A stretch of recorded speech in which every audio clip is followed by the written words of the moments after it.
వాళ్ళరా మన జీవితంలో విశ్వాస జీవితము అనేది చాలా పవిత్రమైనది. ఆ విశ్వాస జీవితాన్ని మనం కాపాడుకోవాలి.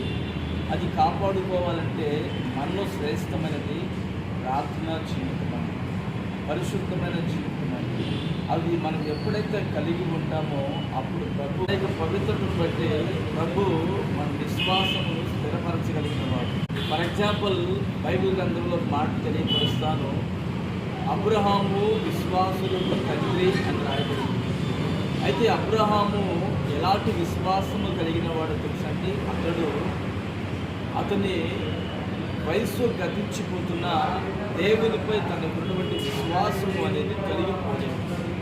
కడవరకు అతను ఆ విశ్వాసంలో నిలిచి ఉన్నాడు కాబట్టి అతనికి ప్రభు చక్కటి గర్భఫలాన్ని అనుగ్రహించి ఉన్నాడు.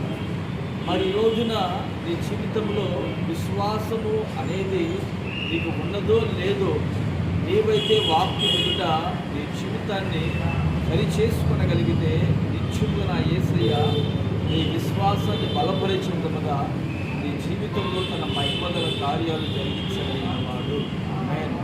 మన జీవితంలో అనారోగ్యమైన, మన జీవితంలో ప్రభుత్వారం వేరైనా అది విశ్వాసం ఉన్నప్పుడే జరుగుతున్నట్టు. ఆ విశ్వాసంతో ప్రార్థన కావచ్చు, విశ్వాస సైన్యంలో విశ్వాసము కావచ్చు, నీ జీవితంలో నా యేసయ్య నిశ్చయముగా అది నెరవేర్చి బలభరితముగా మార్చుకున్నాక. ప్రార్థన చేసుకున్నాం. ప్రేమగల తండ్రి, పరిశుద్ధుడా, స్తోత్రం చెల్లిస్తున్నాం నాయన. మా జీవితంలో శ్రేష్టమైనది విశ్వాసమని, ఆ విశ్వాసం ఎప్పుడైతే కలిగి ఉంటామో తండ్రి ఫలిస్తామని, ఆ విశ్వాసం ద్వారా మా జీవితాల్లో ఘనకార్యములు జరుగుతాయని మీరు మాకు తెలియపరుచున్నారు. ఈ బిడ్డలు ఇప్పటికీ మీ యందు విశ్వాసం నుంచి ఉండగా ఆ విశ్వాసాన్ని మరింత అభివృద్ధి పరిచి మహిమ పొందుకోమని యేసు నామమున ప్రార్థిస్తున్నాము తండ్రి. ఆమేన్.